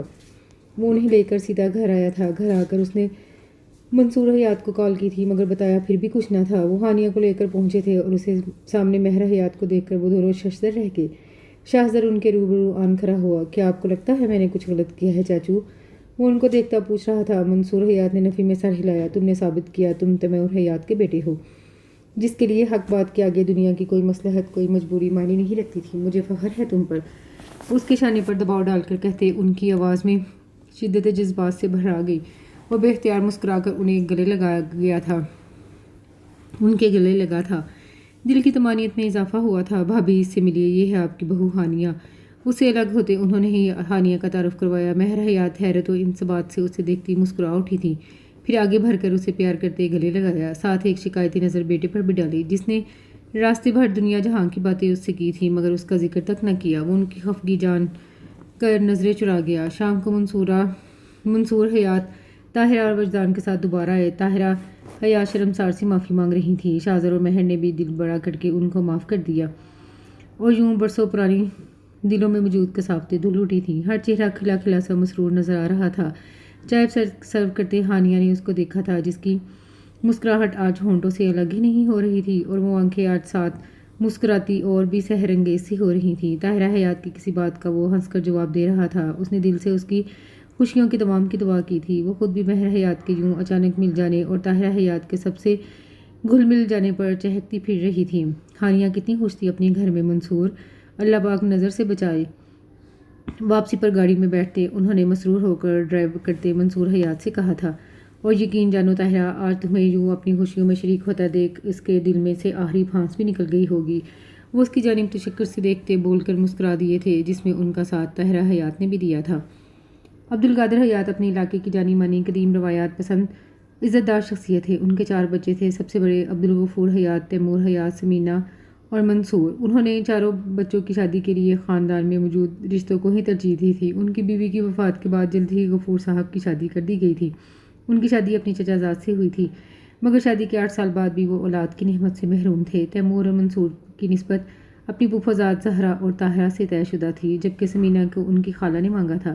یوں ہر لحاظ سے اس خاندان کے لیے راوی چین ہی چین لکھ رہا تھا، لیکن ان کے سکون کی ندی میں ارتعاش تب پیدا ہوا جب منصور حیات نے رشتے سے انکار کرتے اپنی نسبت توڑنے کا مطالبہ کیا۔ گھر میں ایک ہنگامہ برپا ہوا تھا۔ عبدالقادر کسی طور پہ ماننے کو راضی نہ تھے، جس کا نتیجہ یہ نکلا کہ کچھ ہی دنوں میں اپنے ساتھ ایک لڑکی کو لے کر گھر آئے اور اسے اپنی بیوی کے طور پر متعارف کروایا۔ خاندان بھر میں یہ بات جنگل میں لگی آگ کی مانند گردش کرتی چلی گئی۔ عبدالقادر خوب گرجے، مگر اب ہو بھی کیا سکتا تھا۔ ان کی پھوپھو نے گھر آ کر ایک کوہرام مچایا ہوا تھا مگر تیمور کو تو جیسے کسی کی فکر ہی نہیں تھی، وہ مہر کے لیے مضبوط ڈھال بنے کھڑے تھے۔ آخری بات مہر حیات کو چھوڑنے تک آ گئی، مگر تیمور نے صاف انکار کر دیا۔ خاندان کے بڑوں نے فیصلہ کیا جو ہونا تھا سو ہو گیا، بہتر یہی ہے ان کو قبول کر کے ولیمے کی تقریب رکھ لی جائے تاکہ لوگوں کے منہ بند ہو سکے۔ چاروں ناچار خاندانی عزت و وقار کو بحال رکھنے کو عبدالقادر آمادہ ہو گئے۔ ان کی بہن نے خوب رونا رویا تھا۔ زہرا اور تیمور کی منگنی تو پہلے ہی ٹوٹ گئی، طاہرہ و منصور کی انہوں نے خود ختم کرنے کا اعلان کر دیا، مگر سب بڑے بزرگوں کی مفاہمت سے بادل نخواستہ وہ منصور اور طاہرہ کا رشتہ برقرار رکھنے پر آمادہ ہو گئی تھیں۔ ولیمے کی تقریب میں بہت سے دوست احباب کو مدعو کیا گیا تھا اور وہاں دلہن کو کسی نے دیکھ کر اس کے اسٹیج ڈانسر ہونے کا انکشاف کیا تھا۔ لوگ پہلے ہی تیمور کی نسبت ٹوٹنے اور دوسری جگہ شادی پر چہ مگویاں کر رہے تھے، اب ان کی زبانیں پکڑنا مشکل ہو گیا۔ عبدالقادر کے خاندانی عزت و ناموس پر یہ ایک دھبے جیسا تھا۔ اس بار ان کے جاہ و جلال سے حیات ولا کی دیواریں لرز اٹھی تھیں۔ انہوں نے صاف صاف تیمور حیات کو مہر کو طلاق دینے کا حکم سنایا، بصورت دیگر ان کی خاندان سے قطع تعلقی کا عندیہ بھی سنا ڈالا تھا، اور تیمور حیات نے بنا کسی دو رائے کے مہر حیات کو چنا تھا۔ یوں وہ حیات ولا سے دربدر کر دیے گئے۔ شروع کا کچھ حصہ مشکل رہا، مگر جب ہم سفر من چاہا ہو تو کٹھن مسافتیں بھی آسان ہو جاتی ہیں۔ مہر حیات کی ہمراہی میں وہ سرشار بھی تھے اور آسودہ بھی۔ حیات ولا کے ہر فرد نے ان سے قطع تعلق کر لیا، سوائے منصور حیات کے جو چھپ کر ان سے ملنے بھی آتے۔ مہر حیات کو بھی وہ عزت دی تھی جو ایک بھابھی کی ہوتی ہے۔ وقت گزرتا رہا، تیمور کی جاب تو پہلے سے تھی، کچھ سیونگز بھی تھی۔ انہوں نے ایک ساتھ پر اپنا گھر لیا جہاں مہر حیات کے ساتھ انہوں نے ایک الگ دنیا بسائی تھی۔ جلد ہی شازر کی ان کی زندگی میں آمد نے ان کی خوشیوں کو دوبالا کر دیا۔ وقت کے تھال میں کچھ سکے اور گرے، منصور اور طاہرہ کے ساتھ سمینہ کی شادی بھی ہو گئی۔ غفور حیات جاب کے سلسلے میں بیوی کے ہمراہ بیرون ملک منتقل ہو گئے۔ سب کی زندگیوں میں ایک ٹھہراؤ آ گیا تھا۔ شازر کی پیدائش سے کچھ ماہ بعد عبدالقادر کی وفات ہو گئی۔ تیمور حیات باپ کی میت پر پہنچے تھے، مگر مہر حیات کو تب بھی حیات ولا میں قدم رکھنے کی اجازت نہیں دی گئی، انہیں بیرونی دروازے سے ہی لوٹا دیا گیا تھا۔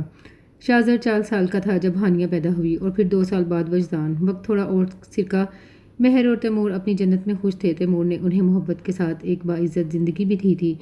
ان کے سر پر اپنا سائبان تھا، اپنا آشیانہ تھا۔ وہ جہاں سے آئی تھی وہاں کی پیداوار کوئی صنف نازک اس زندگی کا تصور بھی نہیں کر سکتی تھی۔ وہ خوش قسمت تھی، مگر شاید مہر حیات کی قسمت میں ابھی اور آزمائشیں لکھی تھیں۔ شازر 7 سال کا تھا جب ایک روڈ ایکسیڈنٹ میں وہ جان کی بازی ہار گئے۔ حیات ولا میں بھی کو حرام مچا تھا۔ قطع تعلقی اپنی جگہ مگر وہ ان کا ماج آیا تھا۔ اس کڑیل جوان کی موت نے ہر سوگواریت پھیلا دی تھی، ہر آنکھ اشبار تھی۔ مہر حیات کی تو دنیا ہی اجڑ گئی۔ اتنا محبت اور عزت دینے والا ہم سفر بیچ راہ میں ہاتھ چھڑا گیا تھا۔ یہ خسارہ کوئی کم تو نہیں تھا، یہ زخم تمام عمر رسنے والا تھا۔ وہ ایک بار پھر برہنہ سر کھلے آسمان تلے آن کھڑی ہوئیں۔ تیمور حیات کی میت حیات ولا لائی گئی، ساتھ میں اجری سی مہر حیات اور سہما سا شازر بھی تھا۔ اس وقت تو موقع کی نزاکت سمجھتے انہیں روکا نہیں گیا، مگر جو ہی تدفین کے بعد لوگ واپس ہوئے تو غفور حیات نے شفقت کی حد کرتے مہر کو وہاں سے نکل جانے کا کہا۔ وہ روئی تھی، گر گرائی تھی، مگر وہاں موجود ہر ذی روح بے حس بن گیا۔ صرف ایک منصور حیات تھے جنہوں نے اعتراض کیا تھا۔ وہ بیوہ بھابھی اور بھتیجے کا سہارا بننا چاہتے تھے، مگر ان کی آواز اتنے مخالفین کی تند و تیز آوازوں میں کہیں دب گئی تھی۔ آخر مہر حیات کے سامنے غفور حیات نے ایک شرط رکھی کہ وہ شازر کو اپنانے کو تیار تھے، مگر مہر کو اسے چھوڑنا ہوگا۔ وہ پتھر کی ہو گئی تھی، اور پھر اس کی بہتری کے لیے انہوں نے اپنی ممتا کو قدموں تلے روند کر اسے منصور حیات کے سپرد کرتے خود خاموشی سے وہاں سے نکل گئے، جس کے بعد منصور حیات نے بھی انہیں ڈھونڈا، مگر ان کا کوئی نام و نشان نہ ملا۔ شازر کو حیات ولا میں شروع سے ہی سرد رویوں کو سہنا پڑا تھا۔ اس کے معصوم دل پر اپنی ماں کے لیے استعمال ہونے والے بے حیا، بے شرم اور بدکردار جیسے بڑچی نما الفاظ نے کئی زخم دیے تھے۔ حیات ولا کا کوئی بھی بچہ اس کے ساتھ کھیلنے کا روادار تک نہ تھا، کوئی بڑا اس سے محبت کا کوئی بول نہ بولتا، اس کے سر پر اپنا شفقت بڑا ہاتھ رکھتا۔ صرف منصور حیات تھے جو اس سے بے لوث محبت کرتے تھے۔ گھر والوں کے رویے کو دیکھ کر وہ دن بدن سہمتا جا رہا تھا، جس کے پیش نظر منصور حیات نے اسے بورڈنگ میں ڈال دیا۔ وہ کبھی چھٹیوں میں آتا تھا اور تب بھی طاہرہ حیات کی نفرت کا نشانہ بنتا۔ طاہرہ کو وقتاً فوقتاً زہرا اپنے ساتھ ہوئی زیادتی کا احساس دلاتی رہتی تھی، حالانکہ ان کی شادی بھی اچھی جگہ ہو گئی تھی۔ ان کے زہر بڑھنے کا بھی اثر تھا، وہ بھی کبھی شازر کو اپنا ہی نہ سکیں۔ اس کے حیات ولا آنے پر وہ ہانیہ اور وجدان کو سختی سے اس سے دور رہنے کا کہتی اور پھر کڑا پہرا بھی دیتی تھیں۔ لیکن کہتے ہیں محبت غیر اختیاری جذبہ ہے، یہ کب وقت و حالات، اچھا و برا، یا سامنے والے کی ذات و حیثیت دیکھ کر کی جاتی ہے۔ یہ تو آسمانی جذبہ ہے جو خود دل پر اترتا چلا جاتا ہے، جیسے تیمور حیات کو مہر حیات سے ایک جھلک دیکھ کر ہی ہو گئی تھی، اور جیسے شازر کو لاکھ روک ٹوک کے باوجود ہانیہ سے ہو گئی تھی۔ وہ ایسے اسے کوئی کانچ کی گڑیا لگتی تھی جسے طاہرہ حیات اسے بہت دور رکھتی تھی۔ نصیب ملے ہوں تو باہمی فاصلے کوئی معنی نہیں رکھتے۔ وہ اس کے نصیب سے جڑی تھی تو قدرت نے اسے اس کا بنانے کے اسباب بھی خود ہی پیدا کر دیے۔ ہانیہ بیٹا، وہ کچن میں مصروف تھی جب اسے آواز دیتے مہر بھی وہیں آ گئی۔ جی ماما۔ برنر بند کرتے وہ مڑی، شاذر کی طرح وہ بھی انہیں ماما ہی کہتی تھی۔ یہ کیا اول جلول حلیہ بنا رکھا ہے؟ جاؤ جا کر کپڑے بدلو، شاذر آتا ہی ہوگا۔ انہیں اس کی خود سے اس درجہ لاپرواہی ایک آنکھ نہ بھائی۔ وہ عام سے کل کے ایک پہنے جوڑے میں بالوں کا ڈھیلا سا جوڑا بنائے پھر رہی تھی۔ ہانیہ ان کی اس پیار بڑی ڈھانٹ پر مسکرا دی۔ جی بس جا رہی تھی۔ بیٹا تھوڑا سجا سنورا کرو، ماشاءاللہ سے نو بیاہتا ہو، مگر تمہیں دیکھ کر یوں لگتا ہے جیسے سالوں بیت گئے ہوں شادی کو۔ عورت کو چاہیے شوہر جب گھر آئے تو تھوڑا اہتمام کر لے، اس سے طبیعت پر اچھا تاثر پڑتا ہے۔ خالص ماؤ والے انداز میں نرمی سے وہ اسے سمجھا رہی تھی۔ ہانیہ بس سر ہلا گئی۔ اس کا جی چاہا تھا کہہ دے جس کے لیے تیار ہونے کا کہہ رہی ہیں اسے سب کی چاہ ہی نہیں ہے، مگر وہ چپ رہی۔ جاؤ اب ابھی تھوڑی دیر میں وہ آتا ہوگا، شاباش جلدی کرو۔ اسے پیار سے پچکار کر وہ خود سلاد بنانے بیٹھ گئی۔ ہانیہ باری ہوئے دل کے ساتھ وہاں سے نکلتی کمرے کی جانب گئی۔ پچھلے کچھ دنوں سے طبیعت پر کسل مندی سی تاری ہوئی تھی۔ اسے لگا تھا سب ٹھیک ہو گیا ہے تو شاذر کے رویے میں بھی کچھ بدلاؤ آئے گا، مگر وہ غلط تھی۔ وہ اب بھی ویسا ہی کٹھور اور بے حس تھا۔ کہیں نہ کہیں اب اس کی ہمت بھی جواب دینے لگی تھی۔ اس پتھر سے سر پھوڑنے میں اس کے اپنے احساسات بری طرح مجروح ہوئے تھے۔ کبھی کبھی اس کا جی چاہتا تھا وہ اس سے خوب لڑے، اسے اگر یہ تعلق منظور نہیں تھا تو صاف منع کر دیتا، کون سا کوئی قیامت آ جاتی، یوں اسے الجھا کیوں رکھا تھا۔ شاور لے کر اس نے بلیک سوٹ تن کیا جس کے گلے پر دھاگے کی کڑھائی ہوئی تھی۔ بالوں میں نمی ابھی بھی باقی تھی، انہیں کھلا چھوڑا تو پوری کمر اس گھنی آبشار سے ڈھک گئی تھی۔ آنکھوں میں کاجل کی دھار ڈالی گئی اور اتنی سی تیاری پر ہی وہ نکھری نکھری سی لگنے لگی تھی۔ جس وقت وہ آیا وہ لاؤنج میں بیٹھی میگزین کی ورق گردانی کر رہی تھی۔ آج کل وہ جلدی واپس آ جاتا تھا۔ السلام علیکم۔ صوفے پر بیٹھتا وہ اس پر گہری نظر ڈال گیا تھا۔ وعلیکم السلام۔ میگزین سینٹرل ٹیبل پر رکھتے وہ اس کی نظروں کے ارتکاز پر جز بز ہوتی اٹھ کھڑی ہوئی۔ میں آپ کے لیے پانی لاتی ہوں۔ منظر سے ہٹنے کے لیے وہ بولی۔ اس کی گہری بولتی آنکھیں اب بھی اس پر جمی تھیں۔ وہ آگے بڑھی تھی پھر رک سی گئی۔ وہ مڑی تھی اور ان نینوں میں حیرت کا جہاں آباد ہوا تھا۔ صوفے کی برش سے ٹیک لگائے وہ نیم دراز آرام دہ حالت میں بیٹھا تھا۔ اس کی حیرت کا باعث اس کی انگلیوں کی پوروں میں دبا اس کے دوپٹے کا کونا تھا۔ کہیں جا رہی ہیں آپ؟ جذبے لٹاتی آنکھیں اور اس پر اس کا بھاری لب و لہجہ، اس کا دل دھڑکا تھا، مگر اس کی بات کا مطلب سمجھتے وہ پیچ و تاب کھا کر رہ گئی۔ شرمندگی کا شدید احساس جاگا تھا۔ ایک جھٹکے سے اس کے ہاتھ سے دوپٹہ جھٹک کر آزاد کرواتی وہ پہلی بار اسے تلخ کلامی پر اتر آئی تھی۔ جی نہیں، ماما نے کہا تھا تیار ہونے کو، بنا کسی لگی لپٹی کے اکھڑے سے انداز میں کہا تھا، چہرے پر خفگی نمایاں تھی۔ تبھی میں کہوں آج یہ انقلاب کیسے آ گیا؟ وہ طنز پر اتر آیا۔ وہ تو سادگی میں اس کے دل پر قیامت ڈھاتی تھی، سچ سنور کر تو ہوش اڑانے کے در پہ تھی، اور اپنے دل کے بدلے تیور اسے خوفزدہ کر رہے تھے، جس کا غصہ بھی ہانیہ پر نکل رہا تھا۔ اس کی بات پر وہ کچھ سخت کہنا چاہ رہی تھی، مگر مہر قیامت پر چپ ہو گئی۔ اس سے سلام دعا کے بعد وہ ہانیہ کی طرف متوجہ ہوئی۔ ماشاءاللہ میری بہو کتنی پیاری لگ رہی ہے، ایسے ہی رہا کرو۔ مہر نے اس کا گال تھپ تھپا کر پیار سے بولا تو وہ ہلکا سا مسکرا دی۔ ماما آپ بھی کن جھنجھٹوں میں ڈال رہی ہیں انہیں، ان کو سادگی سے کچھ زیادہ ہی لگاؤ ہے۔ ابھی بھی مجھے لگا شاید یہ کہیں باہر جا رہی ہیں۔ اس نے سادہ سے انداز میں پھر سے گل فشانی کی۔ ہانیہ دل ہی دل میں تل ملا کر رہ گئی۔ یہ کیا بات ہوئی؟ باہر جانے پر ہی تیار ہوا جاتا ہے کیا؟ اور اگر یہ اتنی ہی سادہ رہتی ہے بیٹا تو اس میں بھی تمہاری غلطی ہے، تم کہا کرو اسے سجنے سنورنے کے لیے، یہی تو دن ہوتے ہیں۔ بیٹے کو تولتی نظروں سے دیکھتے وہ میٹھی سی سرزنش کر رہی تھی۔ سوری مما، مجھے کوئی ضرورت نہیں ہے کسی پر اپنی مرضی فورس کرنے کی، یہ آپ اپنی مرضی کی مالک ہیں، تلخی سے دھیمی آواز میں کہتا وہ اٹھ کر چلا گیا۔ ہانیہ اپنی جگہ چور سی ہو گئی۔ مہر نے شاذر اور پھر اسے بڑی گہری نظروں سے دیکھا تھا۔ میں کچن میں دیکھ لوں، کچھ رہ تو نہیں گیا؟ بہدا سا جواز پیش کرتی وہ منظر سے ہٹ گئی۔ پیچھے وہ ان کے عجیب و غریب رویے کو سوچتی رہ گئی تھی۔ رات وہ ان کے کمرے میں موجود تھا، ان کی گود میں سر رکھے وہ باتوں میں مشغول تھا۔ ہانیہ بھی کچھ دیر پہلے ہی اٹھ کر نماز پڑھنے گئی تھی۔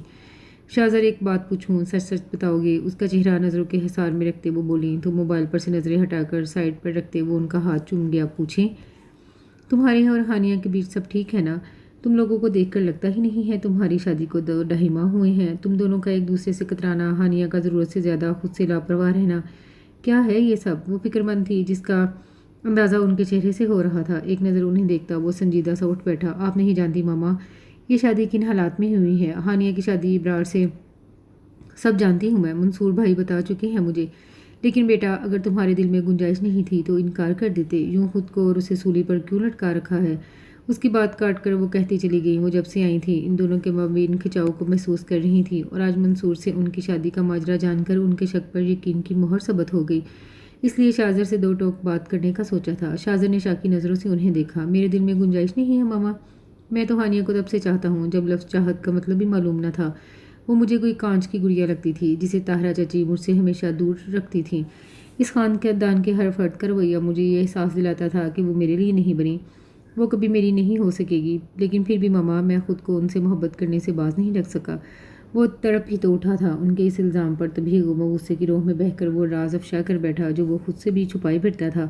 ناراضگی سے کہتا، وہ ان سے اب نظریں چرا گیا تھا۔ مہر کو اس کے اس انداز پر ٹوٹ کر پیارا ہے۔ تو پھر یہ سب کیا ہے؟ کہاں گئی تمہاری وہ محبت شاذر؟ وہ حیرت زدہ سی اسے دیکھ رہی تھی۔ آواز میں اس بار نرمی تھی۔ شاذر نے پہلو بدلا، پھر گہرا سانس بھرتے ذرا رک کر گویا ہوا، میری محبت اب بھی وہی ہے ماما، مگر ہانیہ کا کیا؟ میں نے ان سے محبت کی ہے، انہوں نے نہیں۔ یک طرفہ محبتیں اکثر دوسرے فریق کے لیے وہ بالے جان بن جایا کرتی ہیں۔ میں ان پر خود کو متسلط نہیں کر سکتا، جبکہ میں جانتا ہوں حیات ولا کے مکینوں کی نظر میں میں کیا ہوں۔ پھر ہانیہ بھی تو ہمیشہ مجھ سے کترائی سی رہتی تھی۔ 2 سال وہ ابرار کی فیانسی رہی ہیں، ان کے دل میں اس کے لیے کوئی نہ کوئی سافٹ کارنر تو ہوگا۔ مجھ سے شادی ان کے لیے صرف ایک مجبوری ہے، لیکن میں نہیں چاہتا وہ گھٹ گھٹ کر جئیں۔ اس کی آواز میں ایک کسک سی شدت جذبات سے چہرہ سرخ ہوا تھا، ماتھے کی رگیں ابھری ہوئی تھیں، اور باہر کھڑی ہانیہ نے لفظ لفظ سنا تھا۔ اس کی آنکھوں سے آنسو بہہ کر اس کا چہرہ بھگو گئے تھے۔ اس کے اقرار محبت نے جہاں روح تک کو سرشار کیا تھا، وہیں اس کے خود کے بارے میں خیالات نے اسے صدمے سے دوچار کیا تھا۔ وہ پسماندگی سے اپنے کمرے کی جانب مڑے ہوئے قدموں سے بڑھتی چلی گئی۔ مہر نے اسے دیکھ کر تعصب سے سر ہلایا۔ شاذر جیسے سینسیبل بندے سے انہیں اس حماقت کی توقع نہیں تھی۔ ادھر دیکھو میری طرف۔ اس کا گال پر ہاتھ رکھ کر اس کا رخ اپنی جانب کیا۔ کس نے کہا کہ یہ مجبوری کا سودا ہے؟ محبت تو اپنے وجود کا احساس خود کراتی ہے، پھر تم کیسے اس کی چاہت سے انجان ہو میری جان؟ ان کے متانت سے کہنے پر وہ حیرت زدہ انہیں دیکھ رہا تھا جسے انہوں نے جانچ لیا تھا۔ اتنے حیران کیوں ہو رہے ہو؟ سچ کہہ رہی ہوں میں۔ اس کی محبت کو سمجھوتے کا نام دے کر اس کے سچے جذبوں کی تذلیل تو مت کرو۔ وہ اسے یقین دلا رہی تھی جب ان کی آنکھوں میں وحشت سی آ سمائی۔ پلیز ماما، یوں جھوٹے دلاسے تو مت دیں۔ ان کا ہاتھ اپنے گال سے آہستگی سے ہٹایا۔ وہ خفا ہوا تھا۔ مہر کو اس کی اس ہٹ درمی پر اب کی بار تاؤ آیا۔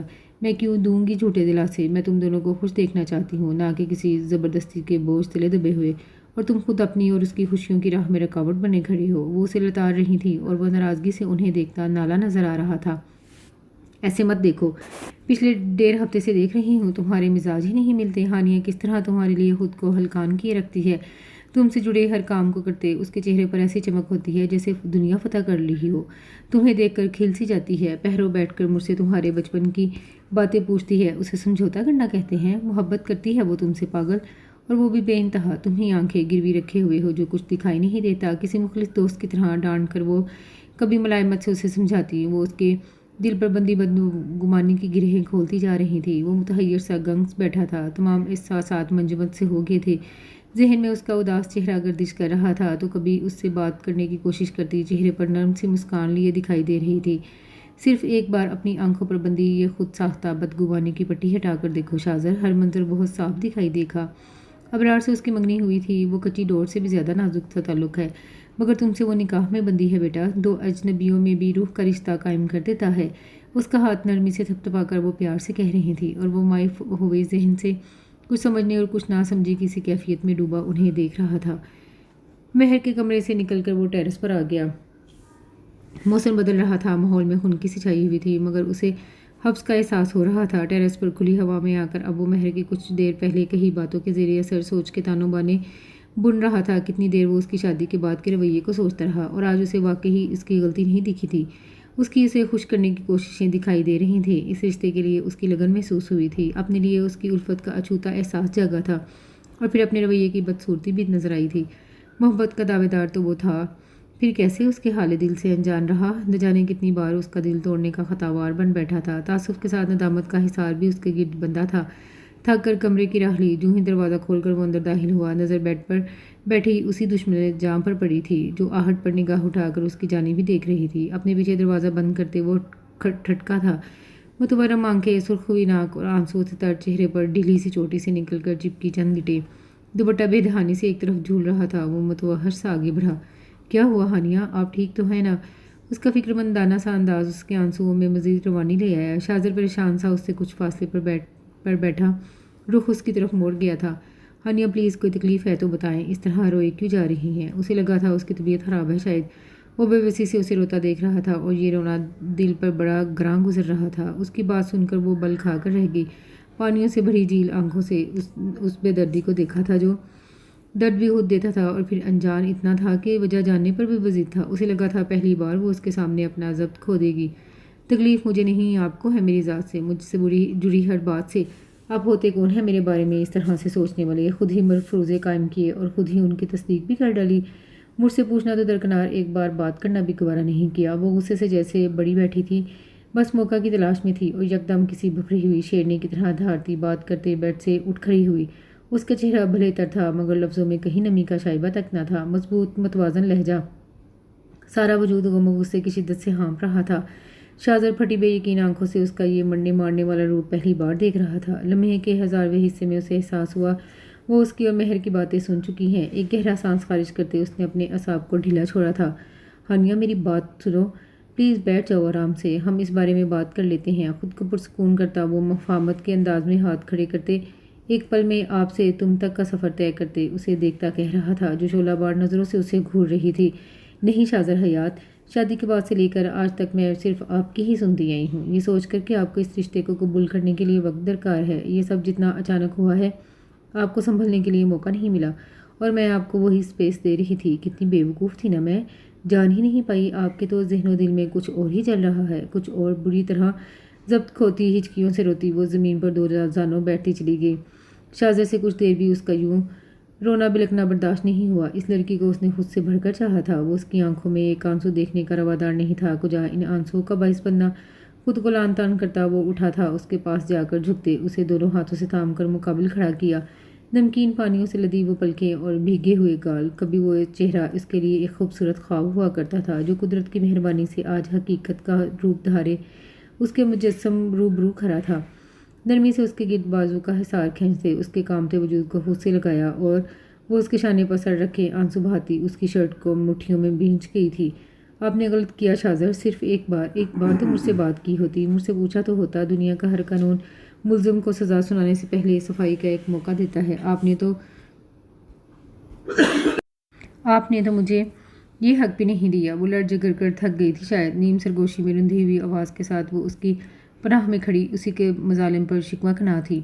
اس کے اتنے مان بھرے انداز نے شاذر کے دل کی دنیا اتھل پتھل کی تھی۔ نرمی سے اسے خود سے الگ کرتے اس کا من لبھاتا چہرہ دیکھا تھا۔ رخ روشن پر آئی چند آوارہ لٹیں جو کچھ دیر پہلے کی طوفانی بارش میں اس کے گالوں پر چپک گئی تھیں، انہیں احتیاط سے پیچھے کرتے اپنے لبوں کی پہلی مہر اس کی بے داغ پیشانی پر ثبت کی تھی۔ ہانیہ نے آنکھیں بند کر کے دل کی گہرائی تک اس لمس کی مہربان تاثیر کو اترتا محسوس کیا۔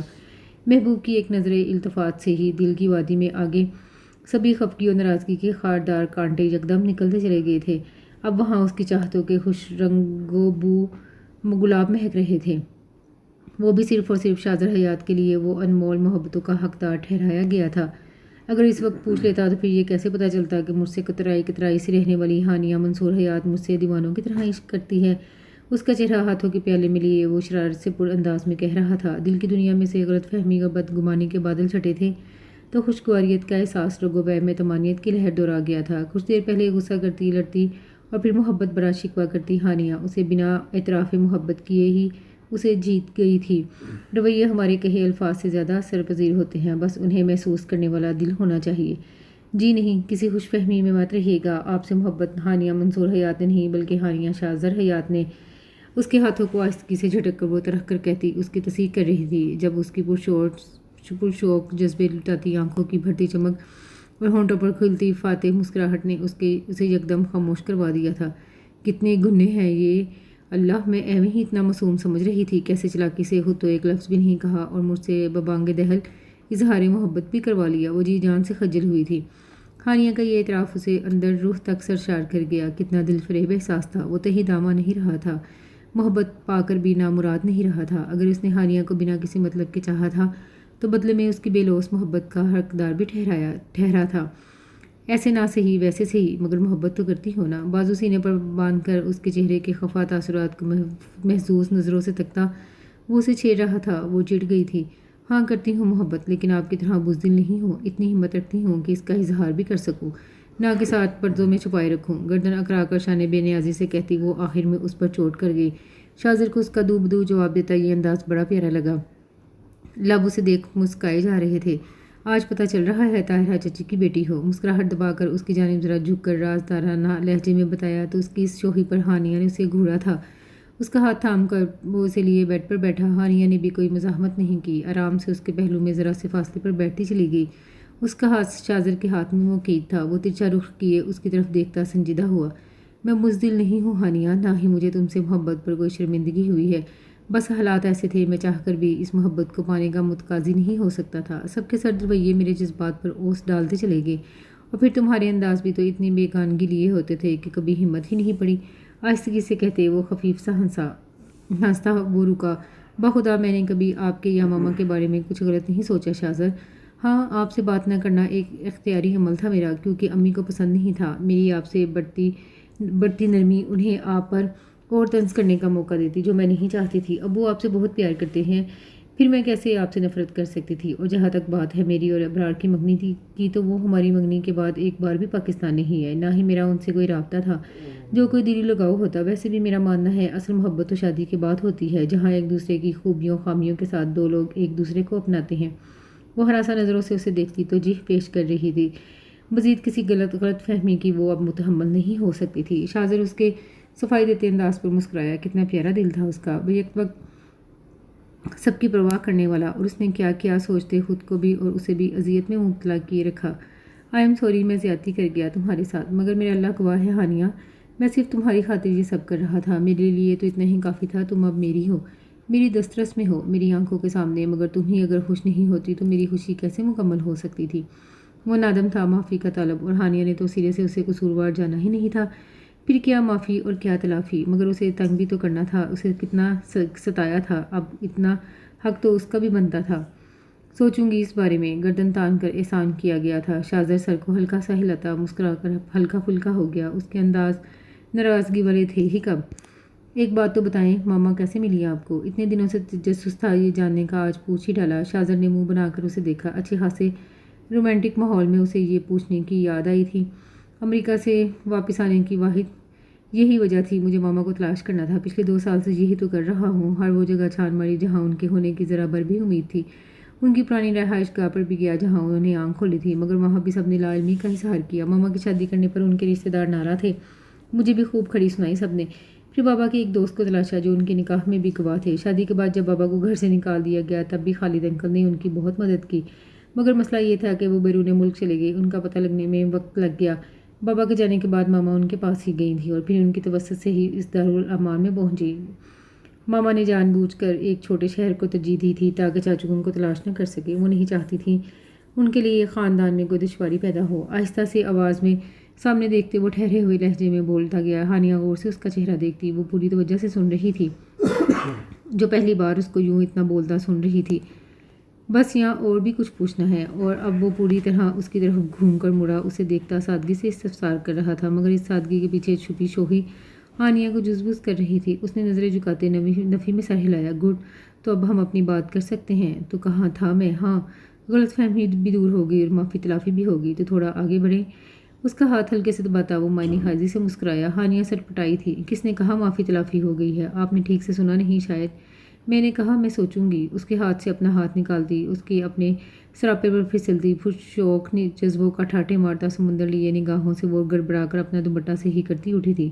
شاذر نے بے چارگی سے کان کی لو مس لی۔ چلو معاف نہ کرنا جب تک دل کرے، مگر پیار کرنے کا حق تو دے دو۔ بے باک نظریں اس سے چھوئی موئی ہونے پر مجبور کر رہی تھی۔ اسے خفیف سا گھورا۔ کچھ دیر پہلے تک تو جناب کی بیگانگی کی انتہا تھی اور اب شناسائیوں کی نئی تاریخ رقم کرنے کی تیاری میں تھے۔ دل کی بے ربط ہوئی دھڑکن سے گھبرا کر وہ آگے بڑھی۔ شاذر پرسکون سا ٹانگیں نیچے کیے ہی بستر پر لیٹ چکا تھا۔ کہاں چلی؟ جواب تو دیتی جاؤ۔ گردن موڑ کر اس کی نظروں کے حصار میں رکھا تھا جو اب وارڈروب کھولے کھڑی تھی۔ آپ کے کل کے لیے آفس کے کپڑے نکال دیں۔ میرا منہ نے جواب دیا۔ اگلا سوال جان بوجھ کر نظر انداز کر گئی۔ چہرے پر کھلے گلال نے ایک اور ہی طرح کی کوسے قضا کے رنگ بکھیر دیے تھے۔ پر میرا تو کل آفس جانے کا کوئی ارادہ نہیں، بلکہ میں تو سوچ رہا ہوں